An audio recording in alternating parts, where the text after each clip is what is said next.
You got to remember that technology is just a tool to solve a problem. And so, what are the business problems? Have they changed? Well, business problems are usually around sales and making things more efficient. To me, that comes back to identifying the right problem to solve as a company.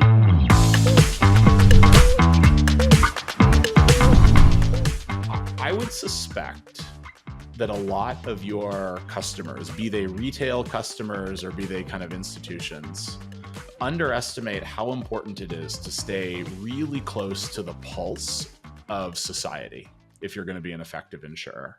To stay really close to the macro trends, the economic trends, the social trends, the things that are going to adjust the risk profile. They're going to change the calculations, right, for insurance. And maybe I'm wrong, but I've met so many people who are in insurance who are genuinely curious about what the world is going to look like 6 months from now, 18 months from now, 10 years from now, which is getting Yes. probably impossible. And I think there's a reason. I think it's because the business doesn't work if you don't do that. Well, we're doing that. That's Yeah. exactly what we're doing in the landscapes. That's Because so if cool. we don't know where our customer is going, then how can we have a product there for them to buy once they get there? Right? What's the Wayne Gretzky thing? You skate to where the puck is going to be, Yeah, not where right? it is. Not, yeah, it's exactly that. And so some of the research, that we've done recently has to do with um, the economy, and it's kind of depressing because things are not going to get better. People are still going. The prices are actually going to increase. Inflation is going to Yes. increase. It's just going to stink. But what is happening is people are turning to the gig economy to complement their incomes.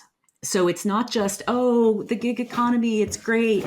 It's people are actually doing that to make ends meet. And so, how might we as an insurer create products that can serve the gig economy workers who aren't regular W-2 people? Yep. And those are the kind of questions that we're asking because gig work is not going anywhere. As a matter of fact, I believe that the contractor pool is going to increase. This is not Boston Mutual talking. This is Natalie Neelan talking. Yep. Sometimes, with COVID, hospitals were laying off nurses, and then the traveling nurses spiked, right? So the contract nurses Yep. spiked.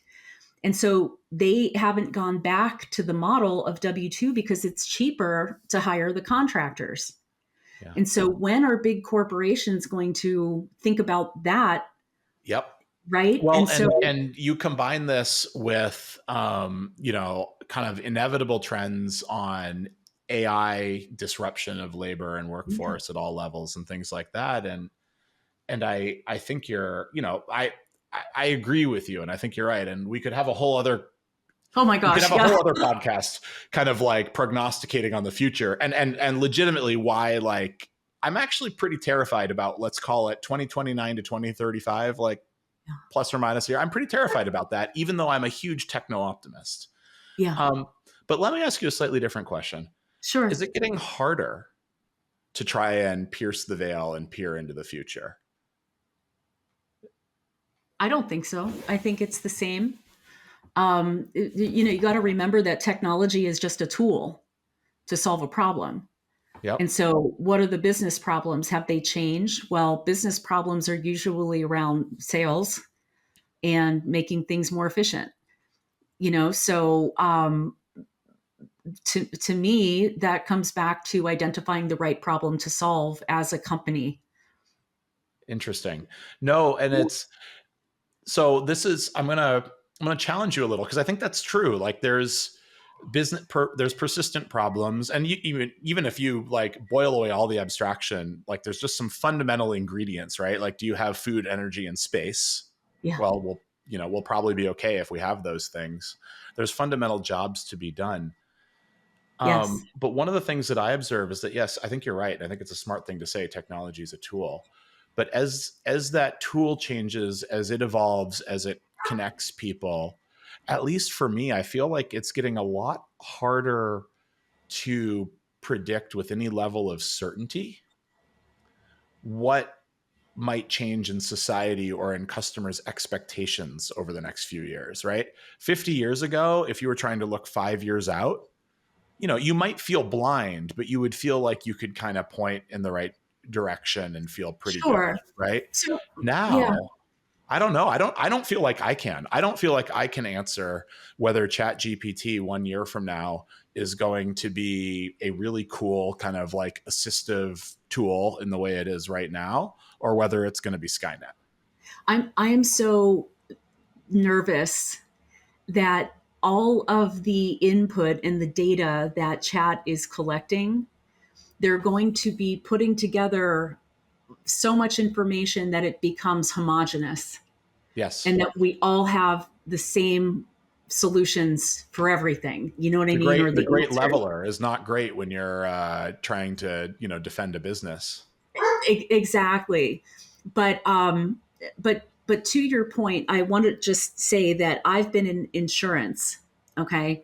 So if you're talking about retail, for instance, the Snuggie, who could have predicted the Sure. success of the Snuggie? Yeah. I don't have that. I agree with you. Finding the future trends on things like that, you got me. But insurance is a little bit more stable. The value proposition is evolving a little bit with some of the insurers taking on health, taking Hmm. your biometric data and incorporating that into new products and services.